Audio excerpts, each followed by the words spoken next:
नमस्कार दोस्तों, मैं अंकुर उपाध्याय स्वागत करता हूं आप सभी का एक बार फिर से अपनी नई वीडियो में। दोस्तों, बिग ब्रेकिंग आते हुए दिख रही है अमेरिका से। मैंने आप सभी के साथ पहले भी डिस्कस किया हुआ है कि ये आपस में ही लड़ रहे हैं और आपस में ही इनकी सलाह नहीं बन पा रही है, आपस में इनके थॉट मैच नहीं कर पा रहे हैं, जिसकी वजह से अमेरिका में परेशानियां और बढ़ रही हैं। देखो, एक्चुअली में सारा करा धरा तो ट्रम्प साहब का है, लेकिन ट्रम्प साहब ये मानने को तैयार नहीं है। मैं आप सभी के साथ एक एक करके चीजें शेयर करता हूं। अमेरिका के बाजार को अगर आप देखोगे तो शायद आपको डर लगेगा। डाउ जोन्स करीब 917 पॉइंट टूटते हुए दिख रहे हैं। 917 नहीं, 930 हो गए हैं अभी। नेस्डेक इंडेक्स करीब 0.3% नीचे, 450 पॉइंट। S&P 500 करीब 2.5% नीचे और रसेल 2000 करीब 2%। क्रैश हो रहा है एक बार फिर अमेरिका का बाजार। एक तरफ आप अमेरिका को देखो, एक तरफ आप भारत को देखोगे तो आपको लगेगा भाई ये क्या हो रहा है। भारत बीते 2 ट्रेडिंग सेशंस में निफ्टी 700 पॉइंट कूद गया है। बैंक निफ्टी तो लाइफ हाई आ गया, उसकी तो बात ही क्या करनी। और डाउ की बात करूं तो थर्सडे 500 पॉइंट टूटा था, अभी 950 पॉइंट नीचे है, यानी करीब 1450 पॉइंट बीते 2 ट्रेडिंग सेशंस में नीचे है। ये तो टोटली डिफरेंट सिनेरियो हो गया है। अब ये क्यों हो रहा है इसको समझिए। ये हो रहा है इसलिए कि भैया अमेरिका खुद की परेशानियों में जूझ रहा है इस समय। मैं आपको बताना चाहूंगा पहले क्या हुआ। पहले ये हुआ था भाई साहब, थर्सडे की बात कर रहा हूं पहले से, मतलब कि उनकी एक कंपनी के नंबर बहुत खराब आए, शेयर हो गया क्रैश 22-23%, जिसकी वजह से डाउन नीचे चला गया। बाकी ब्रॉडर पिक्चर खराब नहीं थी अमेरिका की थर्सडे। अब आज क्या हुआ है, आज दोस्तों कहानी थोड़ी खराब हो गई है। इसके संकेत हमें पहले ही दिख गए थे 2-3 दिन पहले। आज फाइनल हो गया भैया। ट्रम्प साहब ने ट्रुथ सोशल पे कहा है कि ट्रम्प जो फेड चेयरमैन जेरोम पॉवेल साहब हैं, हम मौके देख रहे हैं, अगर कोई रास्ता होगा तो इन्हें हम इनके पद से हटा देंगे अपने इनके कार्यकाल खत्म होने से पहले। लेकिन ऐसा अनफॉर्चुनेटली होगा नहीं, क्योंकि वहां के जो रूल्स हैं उस हिसाब से जो फेड का चेयरमैन होता है उसका प्रेसिडेंट कुछ नहीं कर सकते।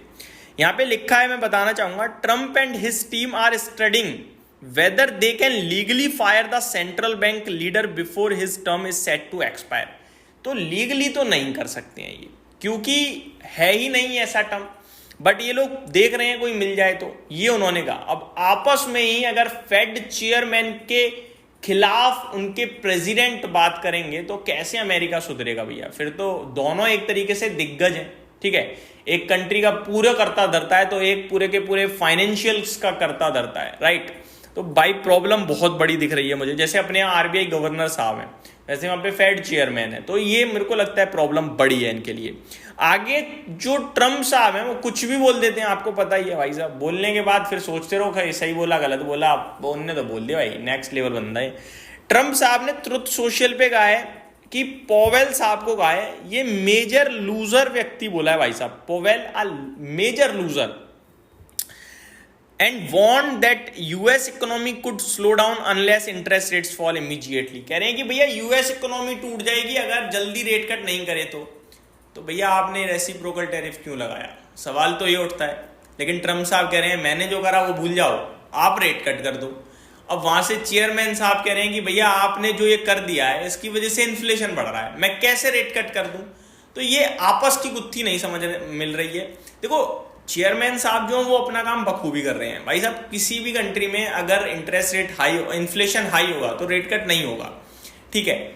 अब ट्रम्प साहब ने जो एक स्टेप उठाया रेसिप्रोकल टैरिफ का, इससे इन्फ्लेशन का खतरा बढ़ गया। अब जब इन्फ्लेशन का खतरा बढ़ गया है तो वो कैसे रेट कट कर दें। अब अगर वो ऐसी सिचुएशन में रेट कट करेंगे तो अमेरिका की करेंसी प्रॉब्लम में आ जाएगी, समझ रहे हो बात को।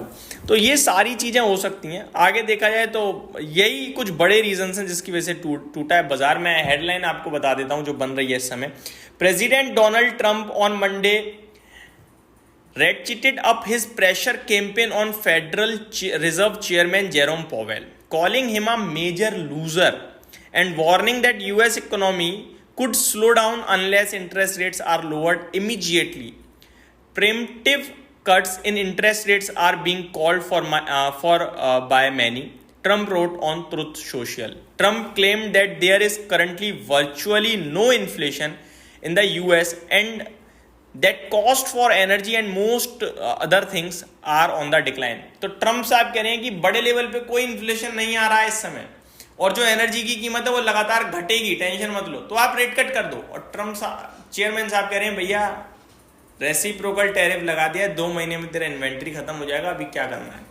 भाई साहब ये सारी चीजें हैं। तो अगर वैसे तो इन्फ्लेशन का डेटा अच्छा आया था इस बार अमेरिका का, अगर एक आध डेटा अच्छा आ गया और चेयरमैन साहब मान गए और रेट कट आ गया तो बाजार भागेगा। लेकिन चेयरमैन साहब अभी रिसेंटली जब उनकी आउटकम आई थी, मीटिंग के मिनट्स आए थे, तो वो तो क्लियर कह रहे थे कि अभी तो नहीं है मूड। तो भाई साहब ये आपस में नहीं मिल रही हैं चीज़ें और यही सब होता हुआ दिख रहा है जिसकी वजह से अमेरिका गिर रहा है।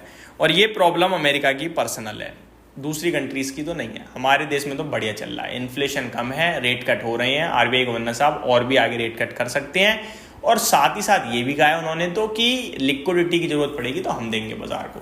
तो हमारी कंट्री में तो तीनों फ्रंट फुट से बैटिंग चल रही है आरबीआई गवर्नर साहब की, संजय मल्होत्रा जी की। उनके कार्यकाल शुरू होते ही उन्होंने बैंकिंग फाइनेंशियल्स को देख सकते हो आप कहाँ पहुंचा दिया। तो मेरे हिसाब से इसका इम्पैक्ट अगर आ गया तो टिकेगा नहीं, और वैसे आना नहीं चाहिए। ये मेरी तरफ से आपके लिए डिटेल डेटा स्टडी था। उम्मीद करता हूँ वीडियो समझ में आई होगी, पसंद आई होगी। Thank you so much for watching this video. जय हिंद दोस्तों।